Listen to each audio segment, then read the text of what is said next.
주말 뉴욕 증시는 그리스 지원안의 윤곽이 잡히면서 상승세로 출발했으나 한국 해군의 초기함 침몰 소식에 혼조로 끝났습니다. 다우는 9포인트 올라 1,850에 마쳤지만 나스닥은 소폭 떨어졌습니다. 한편 유럽은 보합권에서 하락 마감했습니다. 유럽연합이 합의한 그리스 지원 방안이 시행돼도 유럽 경제 회복이 본 궤도에 오르지 못할 것이라는 우려가 투자 심리를 위축시켰습니다. 유가는 미국의 지난 4분기 경제 성장률이 하향 조정됐다는 소식에 수요 감소 우려로 하락했습니다. 5월 인도분 WTI는 53센트 내린 배럴당 80달러에 마쳤습니다. 미국의 지난해 4분기 GDP가 연율 기준 5.6%를 기록했다고 상무부가 발표했습니다. 지난달 수정치인 5.9%보다는 소폭 하락한 것이지만 6년 내 가장 좋은 수치입니다. 미국의 3월 소비자 신뢰지수가 예상을 깨고 소폭 상승했습니다. 미시건대 3월 소비자 신뢰지수는 예상치인 73을 소폭 웃도는 73.6을 기록했습니다. 지난 28일 서해 백령도 인근 해상에서 초계함 천안함 침몰 참사가 발생해 46명이 실종됐습니다. 해경과 해군은 실종자 수색 작업을 계속하는 한편 정부는 사고 진상규명과 수습에 총력을 다하고 있습니다.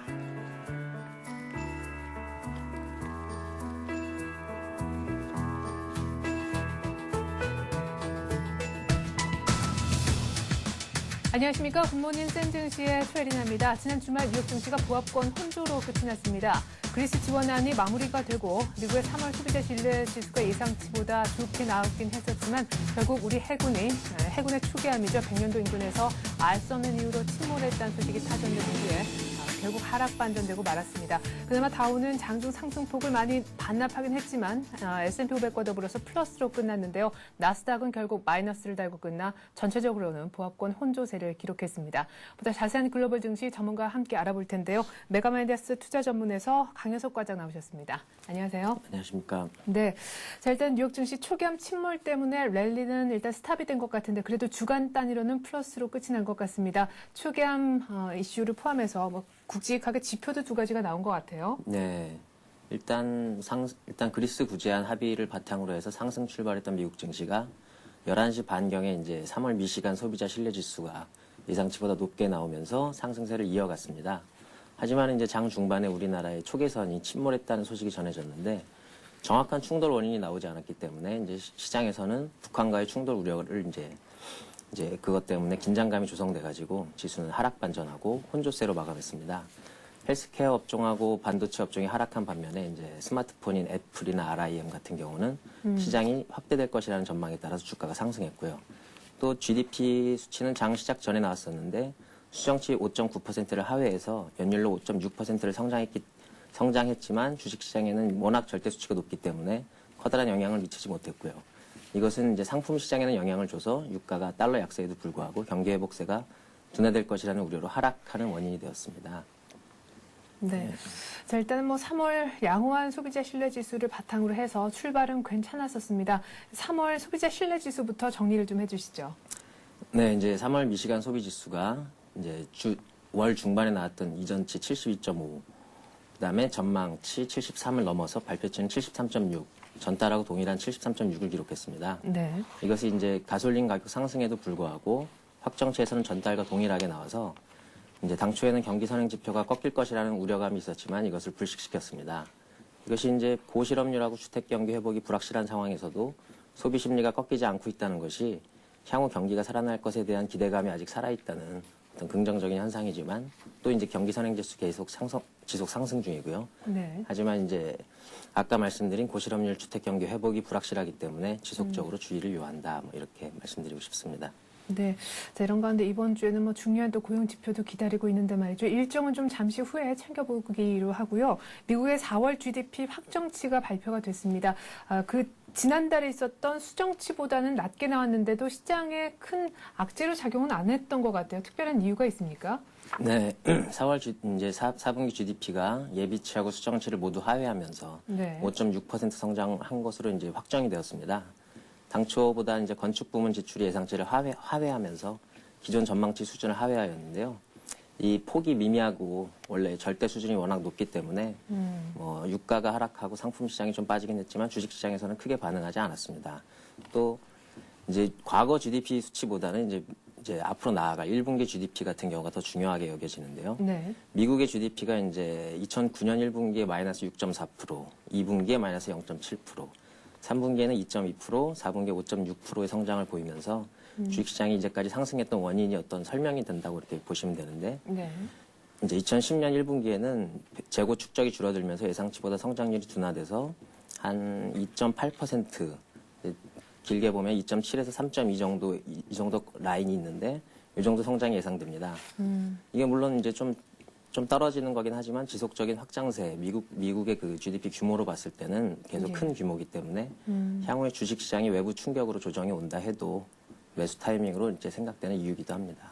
네, 결국은 예비치, 수정치보다도 모두 다 미국의 4분기 GDP가 낮게 나오긴 했었는데 아직까지 절대적인 수준은 괜찮다라는 인식이 시장에 있었던 것 같습니다. 다시금 여쭤보죠. 그러니까 4분기 GDP가 예상치를 하회하게 된 결국은 생각했던 것보다 낮게 나온 이유는 뭔가요? 네, 4분기 GDP가 낮게 나왔던 이유는 이제 소비 지출 부분도 살짝 감소를 하긴 했지만 예. 이제 상업용 부동산 같은 건축 부문 지출이 예상치를 하회하면서 전망치 수준을 하회하게 되었습니다.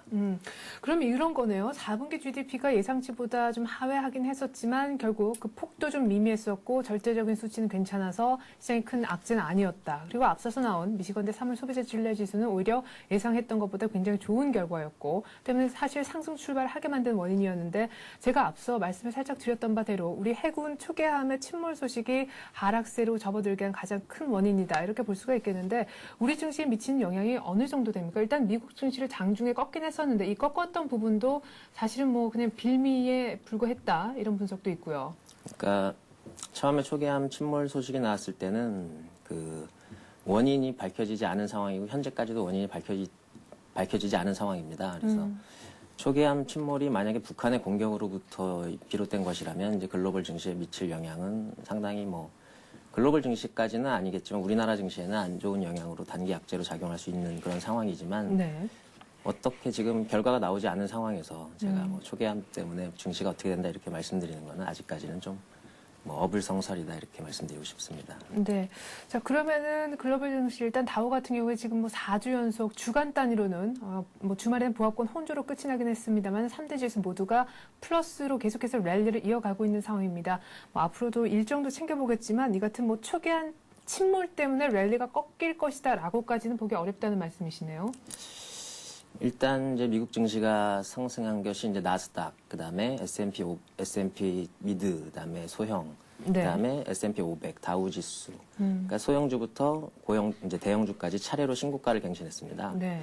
이제 불황에서 주식시장에 올랐던 것이 이제 향후 실적에 대한 기대감, 그다음에 네. 또 신기술에 대한 기대감이 어떤 큰 폭으로 작용했기 때문에 소형주의 상승률이 더 높았던 것을 알 수 있는데요. 네.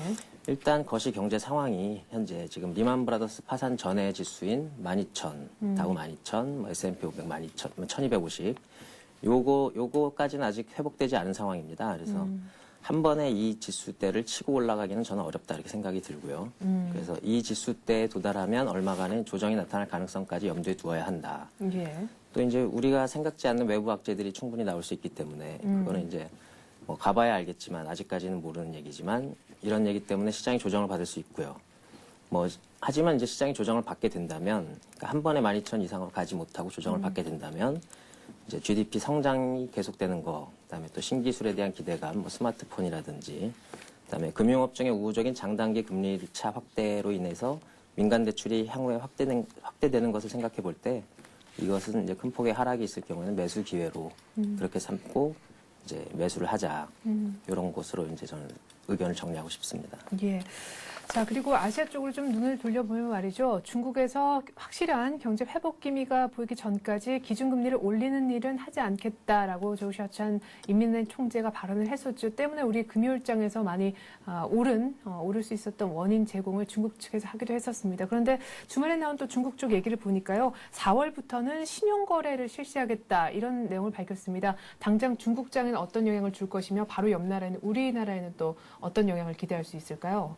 네, 이제 중국이 최근에 이제 유동성 축소에 많이 나섰었습니다. 지준율 인상, 그다음에 신규 대출을 뭐 막겠다 이래가지고 그렇죠. 유동성 축소에 나서고 있었는데 전인대 이후에 이제 신용거래를 허용하겠다는 얘기가 나왔었습니다. 그런데 이제 4월 중순부터 신용거래를 허용할 것으로 지금 시장에서 알려지고 있는데요. 신용거래는 이제 증거금이 40%만 있으면 100%의 주식을 매수할 수 있기 때문에 네. 초기에는 거래량을 급증시키는 효과가 있습니다. 그래서 실제로 신용거래 허용 이후에 이제 홍콩 같은 경우는 20%, 예. 한국이 50% 이상 거래량이 늘어났고요. 중국인들의 이제 어떤 습성 같은 것을 볼 때는 한국과 비슷한 그런 효과가 나타날 것이다 이렇게 생각이 듭니다. 그래서 신용거래 허용 초기에는 자금 유입으로 인해서 증시에 긍정적인 효과를 낼 수 있고요. 예.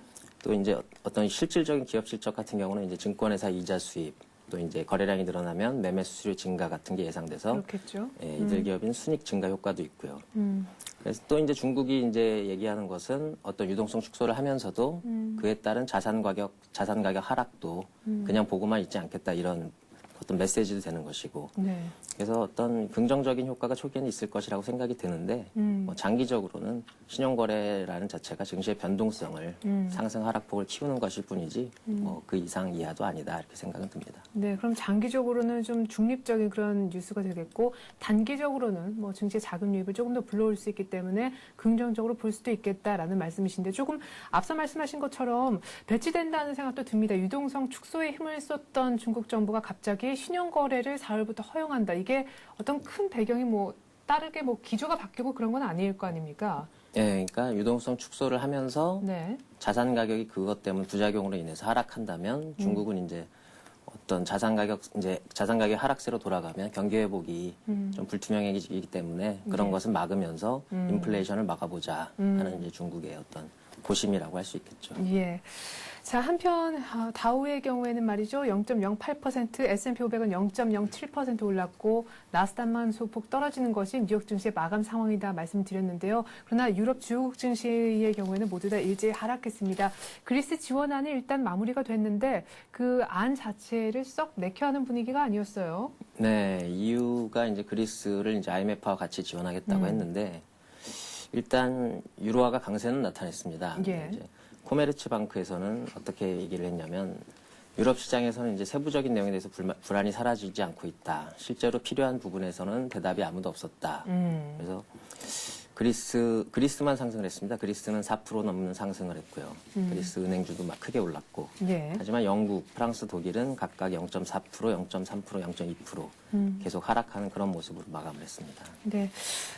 말씀하신 것처럼 유로화는 달러화 대비해서 10개월 내 최저치까지 떨어졌다가 반등을 해서요. 1.34달러를 회복을 했습니다. 유로 환율 기준으로 했을 때 말이죠. 트리제 총재가 원래 IMF 쪽에 손 벌리는 것을 계속해서 반대했었다가 매우 안 좋은 일이다라는 멘트에서 매우 기쁘다라는 멘트로 발언을 번복함에 따라서 유로화가 그의 발언에 따라 반등을 한 것으로 보이는데요. 때문에 상대적으로 달러화는 약세로 진행이 됐습니다. 달러 가치 그리고 상품 쪽 얘기를 한번 들어보죠. 상품 쪽은 또 초계함 침몰 영향도 있었다면서요. 네.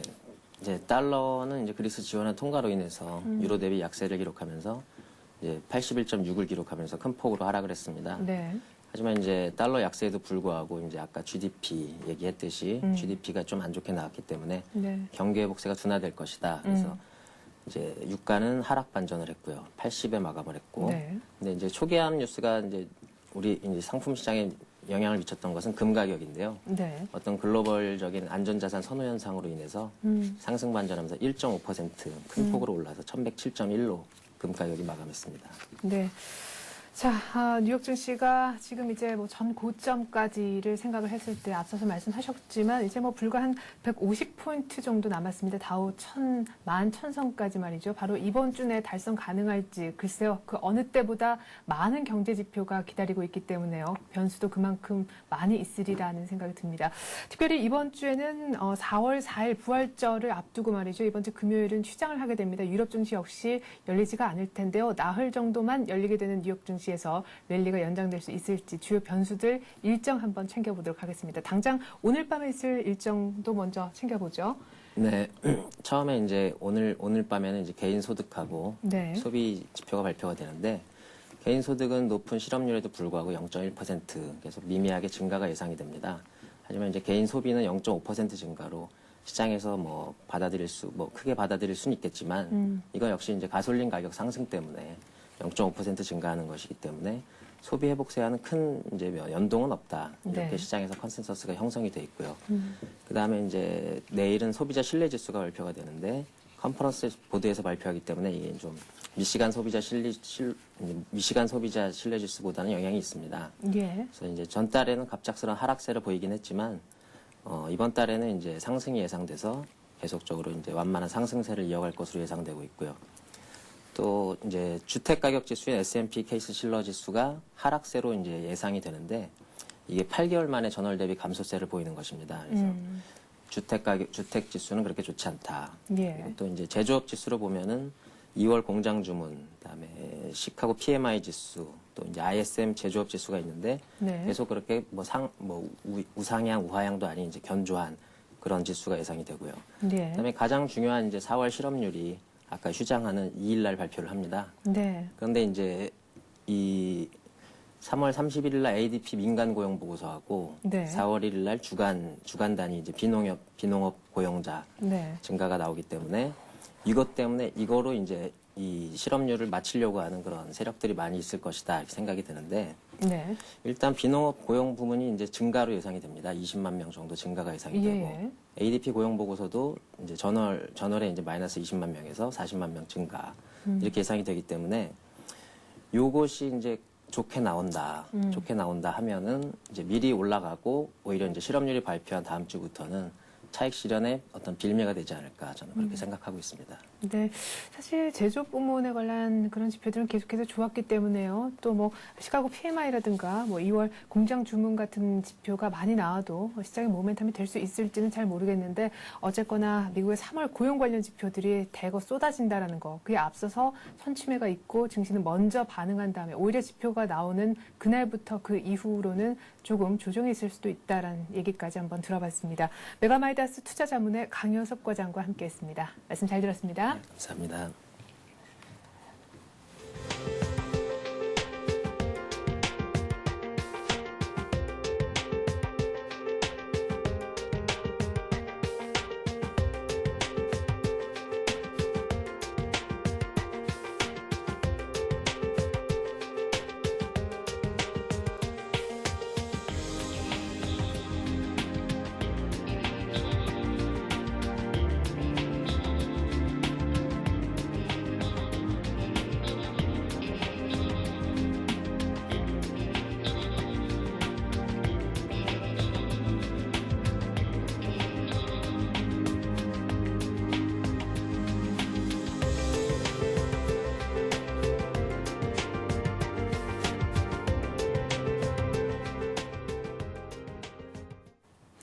네, 이 같은 글로벌 증시 바탕으로 해서 오늘 우리 장은 또 어떻게 흘러갈지 전망 들어보는 시간 갖겠습니다. 신한금융투자 영등포지점의 조재석 부장 나와 계십니다. 안녕하세요. 예, 안녕하십니까? 네.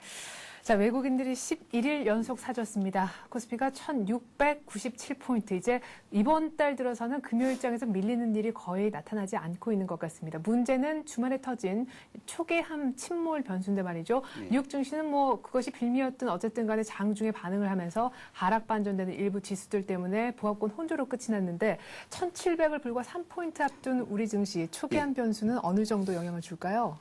예, 지난주 금요일에 해군 초계함에 침몰된 안타까운 사고가 발생을 했는데요. 네. 이러한 이제 사고 소식이 전해지면서 지난주 이제 금요일에 미국 증시도 이렇게 혼조세로 마감이 되었습니다. 네.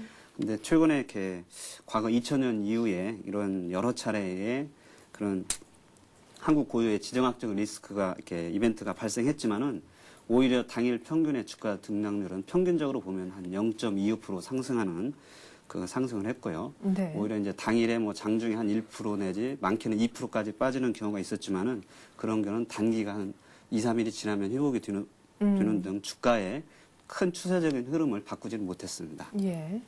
그렇다면 오늘도 하긴 뭐 주말에 또 발표가 주말에 그런 안 좋은 사태가 발생을 했으니까 사실 시간적인 어느 정도 충격을 회복할 수 있는 소화할 수 있는 시간적 여유도 어느 정도 있었다고 본다면 오히려 오늘 증시는 거의 영향을 안 미칠 수도 있겠다라는 말씀이신데 일각에서는 최근 들어서 달러화가 강세로 진행되고 있는 데다가 이런 변수까지 터졌기 때문에 외국인들이 뭐 일시적으로나마 돌아설 수도 있다. 예를 들면 북한의 또 어떤 그 원인이 북한 리스크까지 만약에 겹친다라고 했을 때 원인 규명한 이후에 네, 예. 분명 영향은 좀 있을 수 있다. 뭐 신용 등급 우려도 뭐 걱정된다 이런 얘기도 있고요. 예. 근데 뭐 이제 북한과 연계 가능성이 만약에 규명이 되면은 좀 타격은 있겠지만은 지금까지 뭐 나온 뉴스로 보면은 북한과 연계 가능성은 좀 적은 걸로 되고 있고요.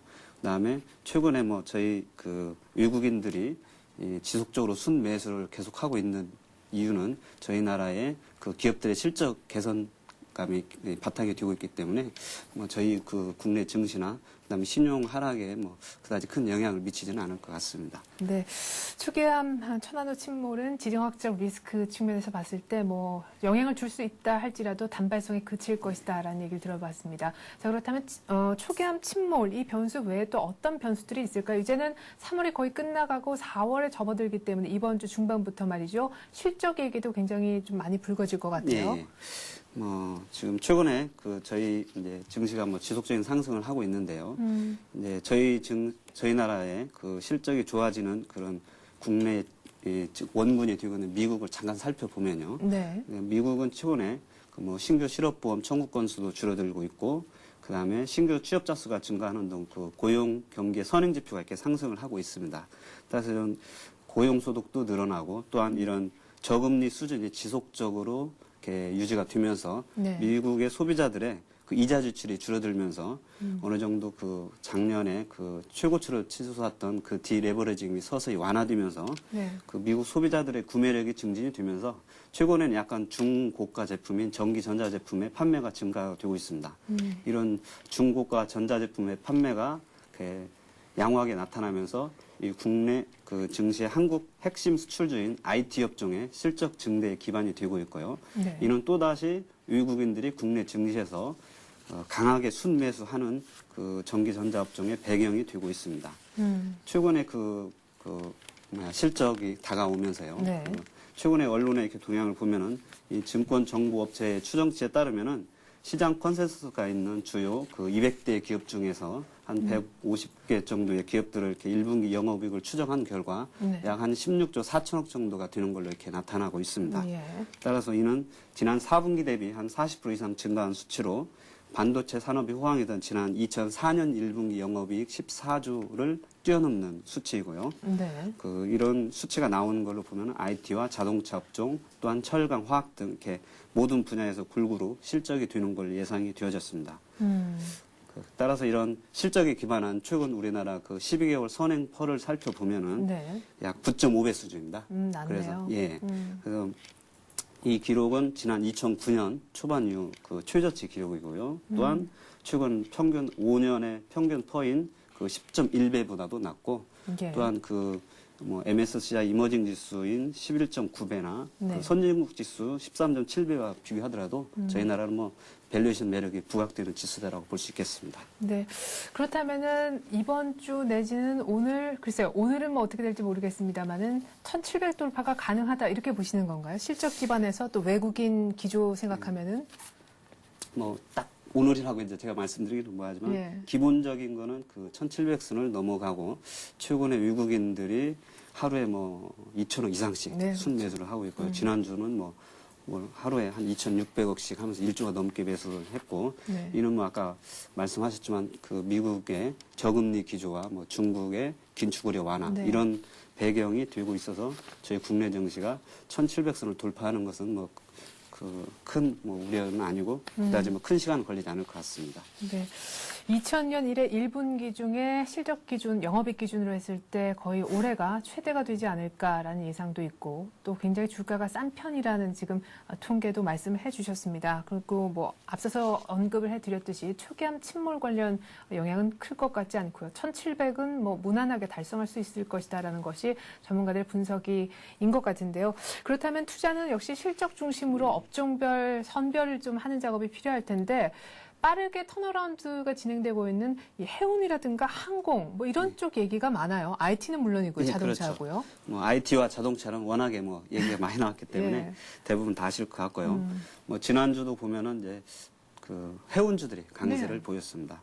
최근에 이제 해운주들은 지난번에 한번 제가 말씀드렸는데 해운 경기가 굉장히 안 좋아서 작년도에 한진해운 같은 경우는 거의 1조 원 가까운 그 영업이 적자가 이렇게 나오고 이랬습니다. 근데 최근에 보면은 미국의 그 컨테이너 물동량이 약 그 지난 2월부터 한 30%씩 증가하고 있고요. 특히 뭐 유럽과 아시아 항로 같은 경우도 여전히 한 30% 증가하고 이러고 있습니다. 그래서 통상적으로 보면은 그 곡물 출하가 이렇게 본격화되는 3, 4월에 보통 해운업이 이렇게 호황을 누리는 계절적으로 이렇게 호황을 누리는데 올해는 연초부터 이렇게 해운업이 호황을 누리면서 운임이 상승하고 있어서 해운업종이 뭐 상반기 내내 견조한 흐름을 보일 가능성이 많기 때문에 이들은 턴 어라운드 업종도 뭐 관심을 가지시는 게 좋을 것 같습니다. 네. 그리고 뭐 뻔한 얘기이긴 하지만요. 뻔해도 또 확인하고 싶은 것이 사람들의 마음인지라요. IT 자동차 얘기도 조금 더 해주시면 좋겠네요. 아, 예. 뭐 최근에 보면 그 아까 말씀드렸듯이 그 IT 업종들이 이번 1, 4분기에 그 영업이익도 한 4조 원 정도가 이렇게 아까 16조에서요 한 4조 원 정도를 이렇게 차지하는 걸로 나타나고 있고요.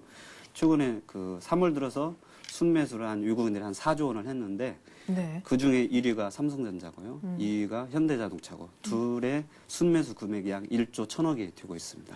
그래서 그 정도로 꽤 많기 때문에 그들 업종과 관련된 뭐 자동차 부품이라든지 그다음에 반도체 부품, 그다음에 뭐 디스플레이 관련 업종 이런 쪽들이 여전히 매수를 하는 게 시장에서 주도주의 위치를 이 업종에 차지하고 있기 때문에 이런 형태를 일부 이렇게 투자자분들께서는 일부 편입을 해야 지수가 상승할 때 좀 소외감을 느끼지 않을 것 같습니다. 네.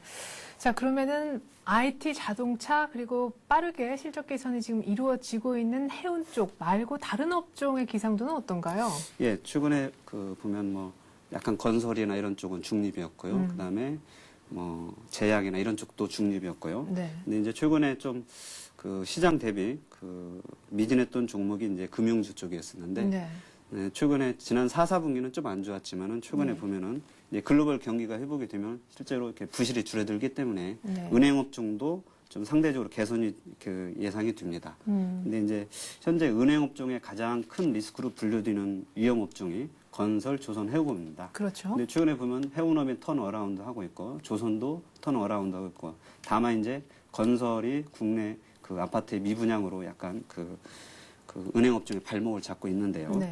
그 국내 건설업이 이렇게 부진을 하고 있지만은 연체율 추이는 2009년 1분기 이후에 지속적으로 하락 추세를 보이고 있고요. 그다음에 국내 특히 은행은 그 안전성을 최우선을 하고 있기 때문에 다른 그 뭐 저축은행이나 뭐 보험 증권사들보다도 이 PF 대출 부실 우려감이 굉장히 적고요. 또한 그 대손 충당금도 보수적으로 이렇게 적립을 해놨기 때문에 뭐 그 건설업에 대한 영향은 점차 감소하고 특히 지난 4분기에 그 대손 충당금을 굉장히 많이 적립을 하면서 실적이 안 좋게 나왔지만은 이번 1, 4분기부터는 그 실적 개선 추이가 뚜렷해지라 이렇게 예상이 되어지고 있습니다. 네. 그러면은 프로젝트 파이낸싱 대출 부실 우려가 조금 있긴 하지만은 연체율이라든가 실적이 조금씩 좋아지고 있는 은행주도 볼 필요가 있다 이런 말씀이시네요. 예, 그렇습니다.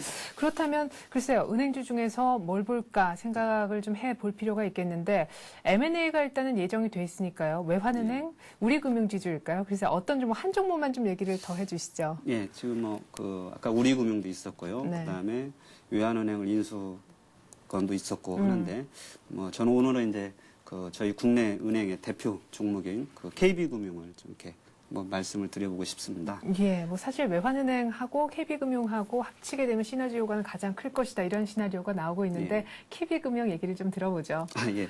뭐 사실 은행주들도 뭐 다들 많이들 아시는데 오늘은 시장 대비 그 아까 많이 상승한 종목은 부담감을 느끼기 때문에 조금 그 주가가 상대적으로 덜 올라서 이렇게 손이 이렇게 잘 나갈 수 있는 그런 KB금융을 선택을 했는데요. KB금융은 국내 대표 은행인데도 불구하고 지난 3, 4분기에 뭐 약 200억 정도의 순이익을 발표를 하면서 시장의 기대치에 미치지 못한 실적을 발표하면서 실망을 안겨줬습니다. 뭐 또한 그 행장의 내정자재 사퇴로 인한 M&A 모멘텀 약화 우려도 이렇게 나타났고요. 그다음에 뭐 해프닝으로 끝났지만은 회계원장의 뭐 기재 오류한 그 회계부정 뭐 이슈까지 이렇게 나오면서 주가는 뭐 상대적인 약세를 다른 은행에 비해서 약세를 기록했습니다. 뭐 또한 최근에 보면 성원건설이 이제 그 법정 관리에 이렇게 들어갔는데요. 뭐 그런 성원건설 때문에 그 아까 말씀드렸던 부동산 뭐 PF 대출 우려가 있었지만은 은행들의 부동산 대출 그 연체율은 약 1.67%에 불과하기 때문에 그 은행에 대한 PF 대출 우려감은 없다고 보시는 게 좋을 것 같고요.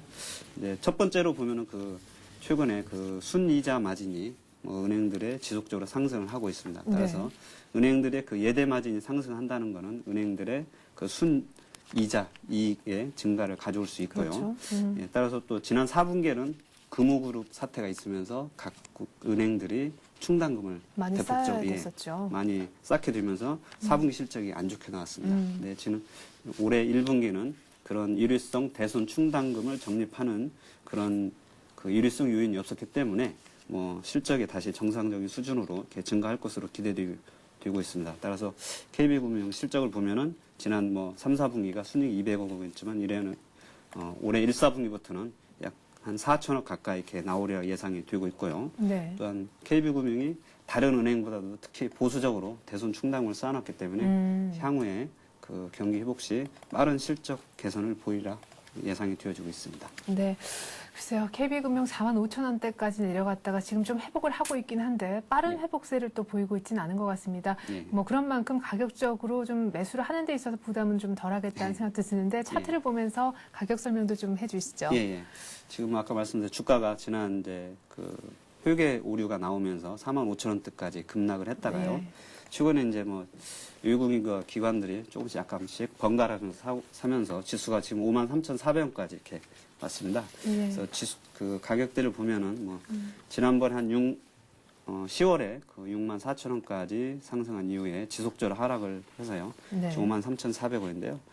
53,400원이기 때문에 지금 목표 그 매수 가격도 53,000원대 이 정도 가격에서 그냥 매수를 하셔도 크게 부담이 없을 것 같고요. 손절가는 그 최근에 그 상승하던 가격대 20일 이평선과 그 추세대 내에서의 하락 지지선인 그 51,000원대가 그 저점 그 손절가가 될 것 같고요. 목표 가격은 지난번에 6만 그 원대에서 이게 급락을 했었습니다. 지난 연말에 그렇기 때문에 1차적으로 6만 원까지는 그 목표 수익률을 가져가시고 이렇게 매수를 하셔도 될 것 같습니다. 네, KB금융 53,000원 정도 얘기를 하셨고요. 목표가는 6만 원까지 내다보셨습니다. 혹시나 모르니까 손절가도 얘기를 해주셨는데 51,000원 내다보셨네요. 이렇게 해서 오늘의 센 전략은요. 신한금융투자 영등포 지점 조재석 부장과 함께했습니다. 부장님 말씀 잘 들었습니다. 네, 감사합니다.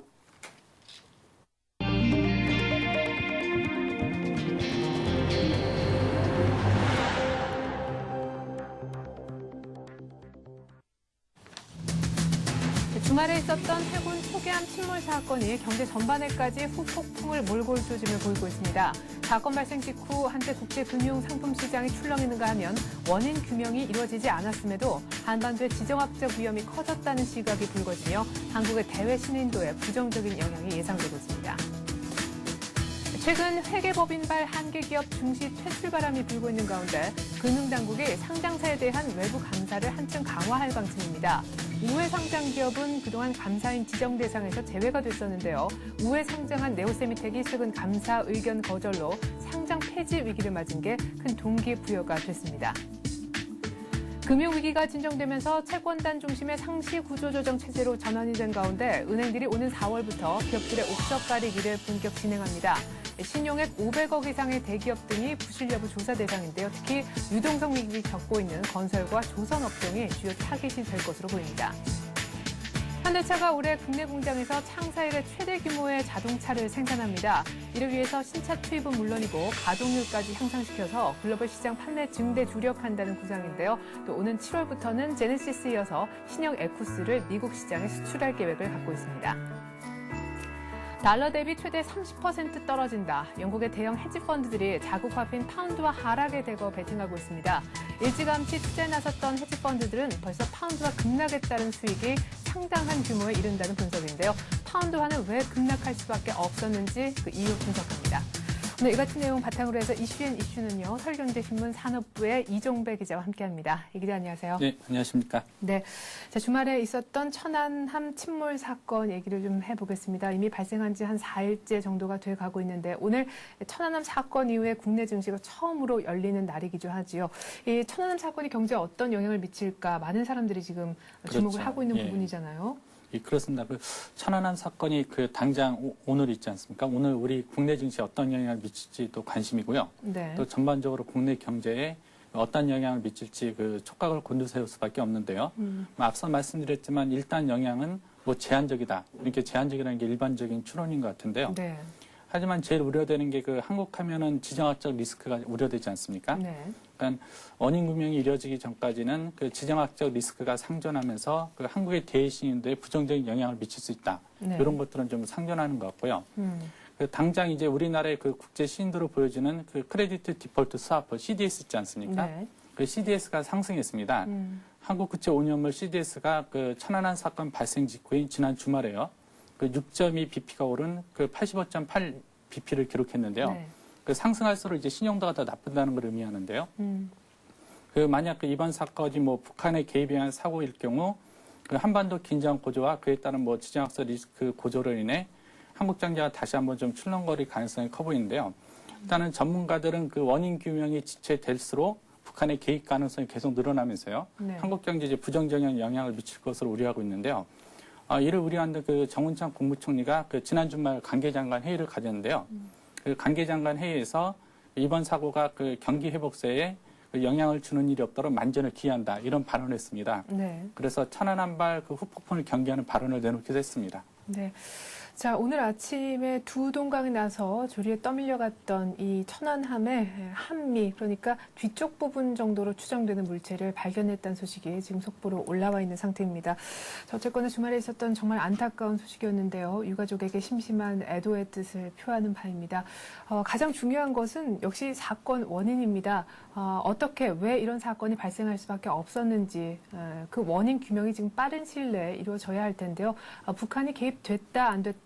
이 부분에 대해서도 말이 좀 있는 것 같아요. 네, 그렇습니다. 지적하신 대로 국민들의 궁금증이 좀 풀리지 않고 있는데요. 네. 오히려 각종 해석하고 설이 난무하면서 억측과 혼돈이 점점 퍼지고 있는데요. 우선 정부는 당초 침몰 원인을 파공이라고 설명했거든요. 네. 근데 파공이라고 설명했는데 의문이 여기서부터 좀 시작되고 있습니다. 천안함이 3시간에 걸쳐 침몰됐는데요. 희생자가 발생했다는 소식이 의문을 키우고 있는데요. 즉 파공, 즉 배에 구멍이 생겼다면은 거꾸로 얘기하면 탈출할 시간이 3시간이나 남아 있는데, 그렇죠. 다수의 사망자가 발생했다는 게 이제는 의문점이고요. 또 아울러 정부 발표는 함장이 휴대폰으로 사건을 보고했다 이런 발표를 했는데요. 네. 군함에서 통상적으로 군함에서 군 통신 장비가 아닌 민간 휴대폰으로 침몰 사실을 보고하는 그 자체가 좀 맞지 않는 것 같습니다. 또 여하튼 이번 천안함 침몰 사건은 정부에 대해서 확실한 원인에 대해서 말을 내놓지 않으면서요. 네. 정부 대응에 대해서 질타하는 목소리도 좀 커지고 있고요. 아울러 북한 개입에 대해서도 정부가 뚜렷하게 아니다 이런 발언도 못 내놓고 있거든요. 예.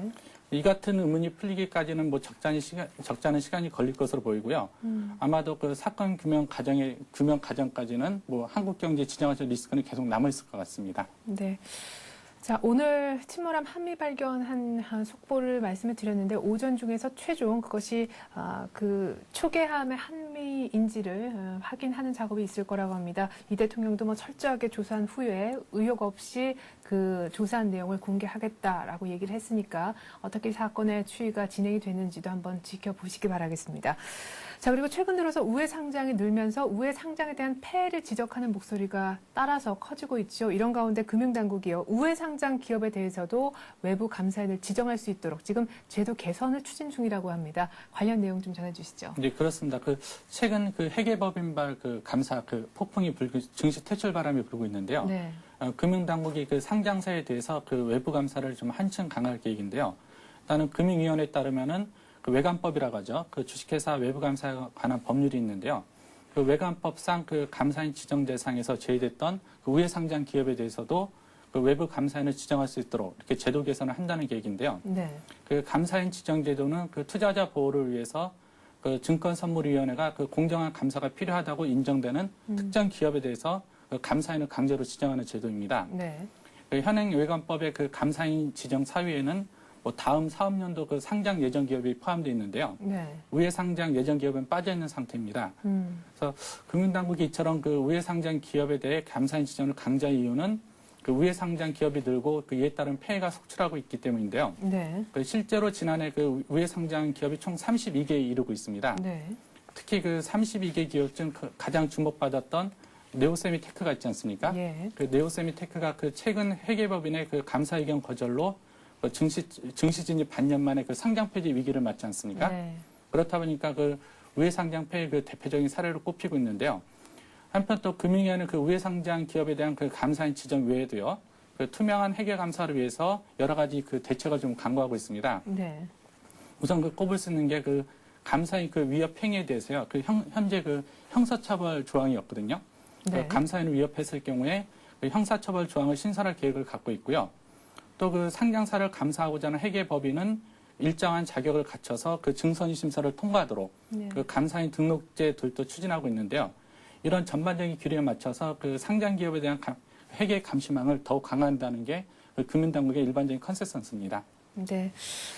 금융당국이 뭐 이런 기업들에 대한 우회 상장 기업에 대한 감사인 지정까지도 얘기를 하면서 감사를 더 강화할 움직임을 보이고 있는 가운데 지금 회계감사발 퇴출 기업이 최대 한 50곳까지 될 거라는 전망입니다. 개인 투자자들도 그냥 있을 수만 없겠죠. 지금 피눈물을 흘리고 있는데 줄 소송이 있을 것도 같습니다. 그리고 오늘 4월부터 기업들의 옥석 가리기가 또 대폭 본격화될 조짐입니다. 은행들이 지난해 재무제표를 기반으로 해서요. 이른바 불량 기업을 솎아내는 작업을 오늘 4월부터 계속 한 2달 정도 진행해서 6월까지는 마무리 지을 계획에 있다면서요? 예, 그렇습니다. 뭐 지적하신 대로 그 4월부터 그 기업의 옥석 가리기가 좀 본격화되는데요. 네. 금융당국은 그 상시 구조조정의 일환으로요. 한 해 재무성과를 평가하고요. 그 재무성과를 토대로 이른바 이제 불량 기업을 가려내서 네. 이제 뭐 기업 구조, 재무구조 개선 작업을 추진한다는 계획인데요. 네. 그 첫 작업이 4월부터 본격화됩니다. 그 금융권의 그 일정을 보면요. 일단 은행들이 그 지난해 재무제표를 기준으로 그 올 4월부터요.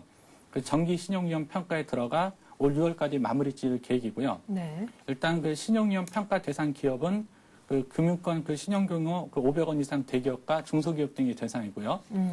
그 현재 이렇다 보니까 그 신용위험 평가 대상 기업이 한 지난해 1,400개였는데요. 네. 올해는 한 1,500개로 좀 늘어날 것으로 보고 있습니다. 그래서 그 금융당국 이제 그 1,500개 기업을 평가를 해서요. 뭐 정사, 그 유동성 부족, 그다음에 워크아웃, 법정관리 이렇게 4단계로 나눠서 이제 구조조정을 추진한다는 계획인데요. 네. 아마도 그 이번 그 신용위험 평가의 주된 대상은 그 현재 자금난을 겪고 있는 그 건설업체 조선사 네. 이게 좀 지목이 되고 있는데요. 이에 따라서 그 상당수의 건설사, 조선사가 그 이번 신용위험 평가에서요. 그 불합격 판정, 그 억화시나 그 법정관리 네. 그 판정할 가능성이 높습니다. 현재 그 신용위험 평가 같은 경우는 이번 정부 같은 경우는 좀 강화한다는 의미거든요. 예. 강화한다는 의미에서 그 지난해보다는 그 불합격 판정 받은 기업들이 더 늘어날 것으로 보이고 있습니다. 아유, 정말 건설업계하고 조선업계는 정말 바람잘 날이 없는 것 같습니다. 그렇지 않아도 이제 조선업계 같은 경우에는요, 비조선 부문 수주를 많이 좀 댕겨오기도 했었고, 또한 해운업계 좀 봄바람이 불면서 좀 같이 수혜를 입어가나 기대를 했었는데, 이렇게 또, 당국으로부터 또 철저한 또 감시가 더 강화되는 모습이라 글쎄요, 조선업계 그리고 건설업계 좀 어깨를 다시 필 수 있을지 모르겠습니다. 그래서 아마 그 네. 금융당국의 프로세스 같은 경우는 조선업체 같은 거는 한 번은 구조조정을 하고 넘어가자 이런 네. 그 의도가 좀 많이 깔려 있는 것 같습니다. 아, 예, 네. 그렇군요. 그래요. 다음은 산업계 소식을 좀 보겠습니다. 현대자동차가요, 올 한 해 지금까지 생산했던 자동차 대수를 훌쩍 뛰어넘는 사상 최대 생산량을 기록할 것으로 전망이 되고 있습니다. 뿐만 아니라 오는 7월부터는 제네시스만 미국에 수출했었는데 신형 에쿠스도 미국 시장에 내놓을 계획을 갖고 있다고 합니다. 현대차의 올 한 해 전략 한번 들어보죠. 네, 그렇습니다. 그 현대차가 지난 주말 그 울산 공장에 기자단을 초청해서요. 네. 올해 그 전반적인 사업 구상에 대해서 밝혔는데요. 아마 주요 내용을 보면 지적하신 대로 올해 국내 공장에서 창사 이래 그 최대 규모의 물량을 생산하고요. 또 7월부터는 그 신형 에쿠스를 그 미국 시장에 수출한다 이런 계획인데요. 네. 일단 세부적으로 보면은 우선 현대자동차는 올해 국내 공장 생산량을 그 전년이 161만 대거든요. 네. 그 161만 대보다 6% 증가한 그 171만 대로 늘리고요. 네, 10만 대나. 예, 그렇죠. 이를 통해서 그 생산 목표를 달성한다는 계획인데요. 현대자동차 이 같은 생산량은 그 사상 첫인데요. 1968년 울산에서 첫 생산을 시작한 이래 그 최대 생산 목표인데요. 1968년 그 614대를 생산한 현대차가요. 27년 만인 1993년에는 113만 대를 생산했고요. 네. 2008년에는 166만 대, 또 2008년에는 그 161만 대로 뭐 최근에는 이제 160만 대 규모를 유지하고 있거든요. 네. 그래서 올해는 이제 그 160만 대 규모를 넘어서 그 170만 대에 도전하게 되는 거고요. 네. 또 이제 현대차가 또 갖고 있는 계획을 보면은 또 올 7월부터 그 신형 에쿠스를 그 미국에 수출한다는 계획입니다. 네. 그 이미 제네시스가 미국 시장에 진출해 있지 않습니까? 그렇죠. 그래서 현대차는 그 에쿠스와 그 제네시스를 두 축으로 해가지고요. 북미의 그 럭셔리 그 세단 시장의 점유율을 늘려나간다는 계획인데요. 에쿠스 하면은 그 미국의 경제 전문지인 포브스가 그 2010년 가장 기대되는 신차 10종에 뽑힌 차거든요. 그렇죠. 그래서 예. 그 출시 전부터 미국 시장에서 관심을 끌고 있는데요. 현대차가 지난해 그 금융위기에서 선전을 하면서 아마 글로벌 점유율 5%를 돌파하지 않았습니까? 예. 그래서 올해 현대차가 이 같은 전략으로 한 7%대를 좀 목표로 하고 있는 것 같은데요. 그러니까 얼마 정도 글로벌 점유율을 높일지 좀 주목받고 있습니다. 네. 자, 다음은 영국 얘기인데요. 영국의 대형 헤지펀드들이요, 자국 화폐인 파운드와의 하락에 베팅해서 꽤 많은 수익을 이미 올렸다라고 합니다. 글쎄, 영국 파운드화 하면은 이정배 기자, 강세로 유명한 그런 통화 아닙니까? 그렇습니다. 영국 파운드 하면 전 세계 통화 중에서 강세로 유명한데요. 네. 그 헤지 펀드들이 그 폭락에 베팅을 걸고 있다는 게 좀 의외인데요. 네. 그 파이낸셜 타임스 보도인데요. 그 영국 헤지 펀드 그룹인 뭐 맹그로, 원터캐핀달, 뭐 블루크레스트가 그 파운드에 그 베팅을 하고 있고 네. 또 그에 따라서 많은 수익을 보고 있다 이런 보도인데요. 아마도 그 파운드 하락에 베팅하는 이유는 그 영국 경제에 대한 불신이 좀 큰 것 같습니다. 예. 영국 하면은 그 금융위기 본산지기도 하지만요. 동시에 이제 제조업이 없는 나라거든요. 그러니까 제조업을 포기하고 금융업으로 큰 나라인데요. 네. 그 금융위기를 거치면서 이러한 그 경제에 대한 실망이 커진 것 같고요. 이 경제에 대한 실망이 커지면서 그 파운드의 하락에 베팅하는 그 헤지 펀드들이 늘고 있는 것 같습니다. 예. 그래서 사실 그 파운드 하락은 그 영국의 위상 추락이나 다름없기 때문에요. 좀 관심 있게 지켜볼 만한 동향인 것 같습니다. 네. 상품 투자의 귀재인 짐 로저스도요, 내생에 파운드화 투자는 없을 것이라고 얘기를 했습니다. 이런 가운데 영국 헤지 펀드들이 자국 화폐인 파운드화 또 급락에 베팅을 해서 짭짤하게 수익을 올리고 있다는 소식까지 얘기를 들어봤습니다. 이렇게 해서 오늘 이슈는 서울경제신문 산업부의 이정배 기자와 함께했습니다. 이 기자 말씀 잘 들었습니다. 네, 감사합니다. 네, 주말에 열린 뉴욕 증시는 보합권 혼조에서 끝이 났습니다. 초계함 침몰 소식이 뉴욕 증시의 장중 하락 반전을 이끌었는데요. 그럼에도 불구하고 나스닥을 제외한 다우존스 지수와 S&P 500은 플러스로 마감이 됐습니다. 3대 지수 모두 주간 단위로는 4주 연속 플러스 수익률을 기록하기도 했었고요. 어쨌거나 초계함 침몰 소식에 WTI는 80달러 선에 위태위태하게 겨우 마무리가 됐고요. 금값은 또 크게 움직였습니다.